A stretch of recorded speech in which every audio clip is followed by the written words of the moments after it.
Assalamu alaikum students. Today we will be learning about a history chapter Muhammad bin Qasim, Islam reaches India, and that is on your books page number 85. So let me remind you, before starting this video, you need to have your books in front of you opened on that very page, and you must also have a highlighter or a pen or a pencil so that if you see any important events or dates or names already highlighted in the slides, you may also highlight them on your books as well. Okay, is that clear? So let's start this chapter. So let's just start with the background of this chapter. The subcontinent welcomes the advent of Islam in the 8th century, but the Arab merchants had been trading along the coast for many years and even had made homes along the western coast of India and Sri Lanka. Basically, Arabs, they had never had traveled to this subcontinent, but they had already explored the seas and they were skilled merchants, so they had traveled along these coasts. The famous coast that this book mentions is the Makran coast, and that is just lying outside Karachi. Even many Hindus living on the Makran coast and the Indus River Delta also made their living from the sea as fishermen, traders, or pirates, often all three. I'm sure you know about what are pirates. Yes, they are sea robbers who rob ships that are on the sea and they take valuable items for making profits from that. So then a crucial mistake by the Hindu leader of that time forced the Muslim Caliphate to reach out in this foreign land. The Hindu leader of that time was Raja Dahir, and he did a very serious mistake, a grave mistake, which he paid later on. And what was the mistake? Let's read it on the next slide. Okay, let's have a look at first at the spread of Islam, that how Islam spread and how far it went. You need to remember that this was the Umayyads rule and this was the 8th century that we are talking about, and by 8th century I means after 700 AD. So as you can see this world map, the two black dots that appearing now, one the lower one is Makkah and the other one is Medina. So from here, the Islam is spreading through the Middle East, along the shores of North Africa, into Spain, and had reached even the frontiers of France. Also reached Central Asia, Persia, and even the borders of India. Now please turn to page number 85 on your book and see the word map there. Now as you can see that the spread of Islam started from 614 AD from the north of Africa that comprises of Egypt and Libya, and then in 641 AD it is spreading across Iraq, Iran, and then in 653 AD it has spread across Turkey, and then 678 AD it has reached till Algeria, and then 712 AD it has reached till France. And on the right side in 710 AD it has reached through Iran, Pakistan and the borders of India. So let us find about the invasion of Muhammad bin Qasim in Sindh. Why did it happen and what was the reason behind this? In the year 712 AD, only after 80 years of the demise of Prophet Muhammad peace be upon him, the Umayyads leader was furious at the reply of Hindu leader Raja Dahir. The pirates of Dibal in the Indus Delta had seized an Arab ship carrying precious gifts and slaves from the king of Sri Lanka to Caliph Walid in Damascus. The Arab crew, women and children were taken prisoners.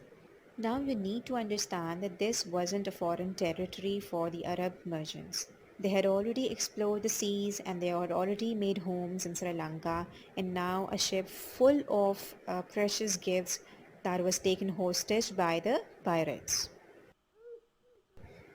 The governor of the Eastern Arab Empire demanded the crew to be freed and treasures returned, to which Raja Dahir clearly refused, stating that he has no control over pirates.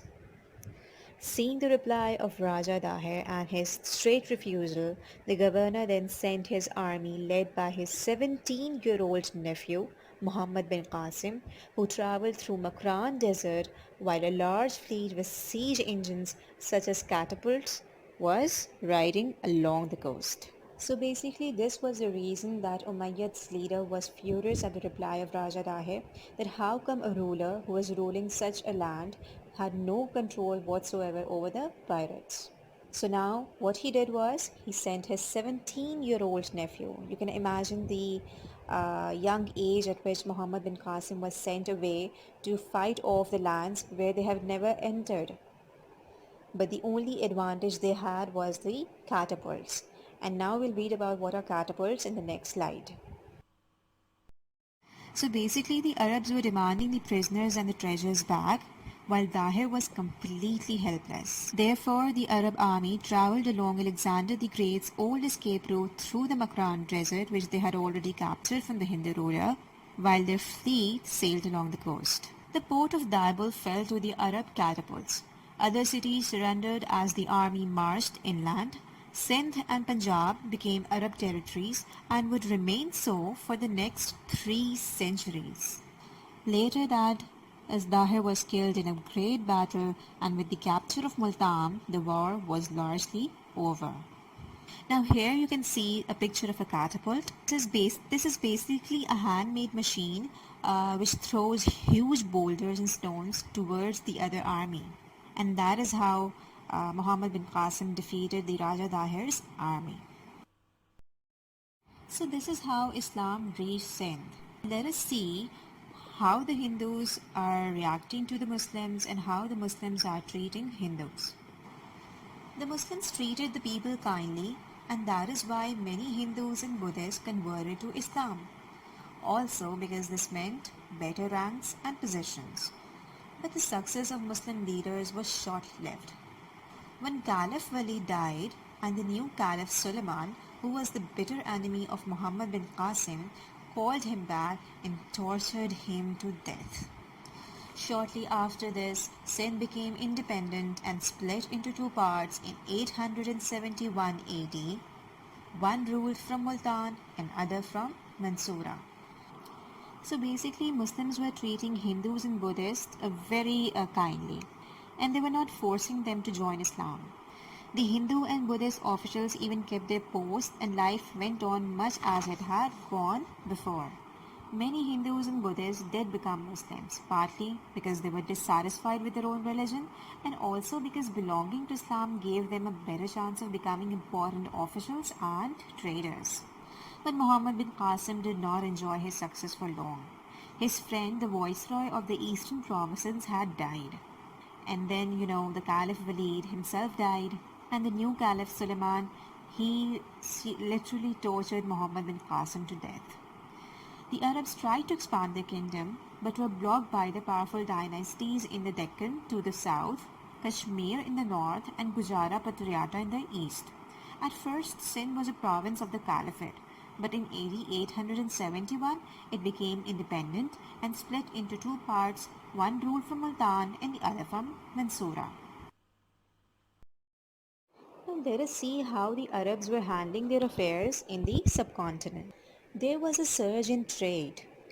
Arabs' control of the coast allowed trade from the subcontinent and Southeast Asia to increase rapidly, but much more than just goods came from the province.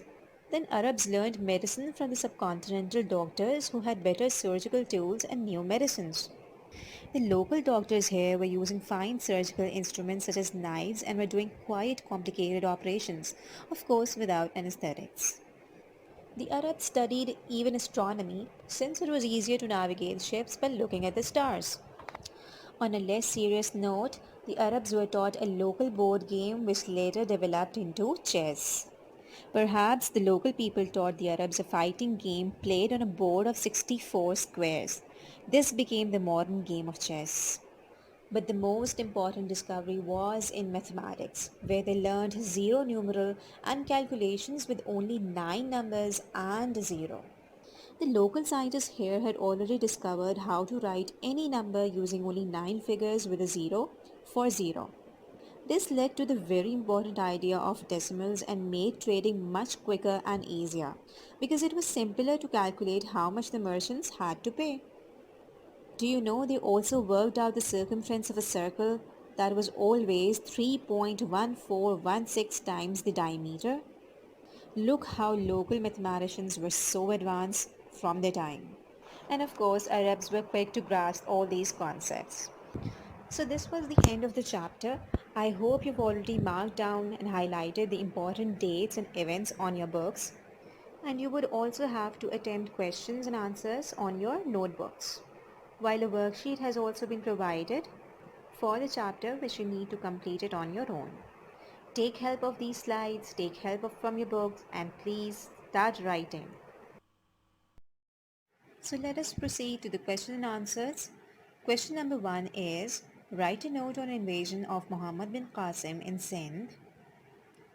Write a note on invasion of Muhammad bin Qasim in Sindh.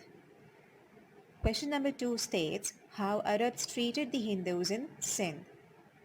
How Arabs treated the Hindus in Sindh. This marks the end of the chapter. See you soon on the next topic. Allah Hafiz.